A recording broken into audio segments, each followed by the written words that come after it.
Yes, അപ്പൊ നമുക്ക് എന്തായാലും വരാൻ സാധ്യതയുള്ള ഒരു ചോദ്യമാണ് കഥാപാത്ര നിരൂപണം. കൂടുതൽ സാധ്യത ഈ ഒരു പ്രാവശ്യം പക്ഷിശാസ്ത്രകാരന്റെയോ അല്ലെങ്കിൽ എന്താണ് പാഠത്തിന്റെ ഉടമയുടേതോ ആയിരിക്കും നമുക്ക് ചോദിക്കാൻ സാധ്യതയുള്ളത്.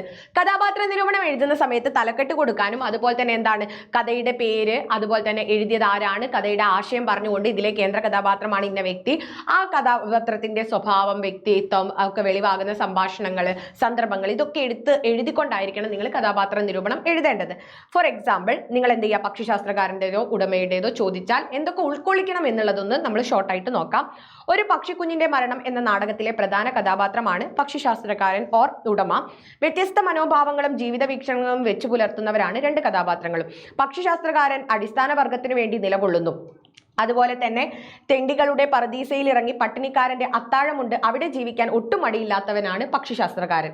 ഉൾക്കണ്ണുകൊണ്ട് അന്ധതയേറുമ്പോഴും ലോകത്തെ കൂടുതൽ വ്യക്തമായിട്ട് കാണാൻ കഴിവുള്ളവനും കൂടെയുള്ളവരെ നയിക്കുന്നവനുമാണ് പക്ഷിശാസ്ത്രകാരൻ. ഈ ഭൂമി എല്ലാവരുടേതുമാണ്, അതിൽ ആരുടെയും അധീശത്വം പാടില്ല എന്ന് ചിന്തിക്കുന്ന വ്യക്തിയാണ് ആര്, നമ്മുടെ പക്ഷിശാസ്ത്രകാരൻ.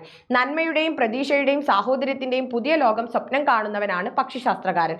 കൂരമ്പേൽക്കുമ്പോഴും കൂട്ടം തെറ്റി പറന്നുപോയ കിളിയെക്കുറിച്ച് അയാൾ ചിന്തിക്കുന്നു. തിന്മയുടെ പ്രതീകമാണ് ആര്, നമ്മുടെ ഈ തിന്മയുടെ പ്രതീകമായ കൗരവരാണ് എന്നും ശക്തി പ്രാപിച്ചത് എന്ന് പക്ഷിശാസ്ത്രകാരൻ പറയുമ്പോൾ നന്മയെ അംഗീകരിക്കുന്ന ഒരു സമൂഹത്തെയാണ് അദ്ദേഹം പ്രതീക്ഷിക്കുന്നത്.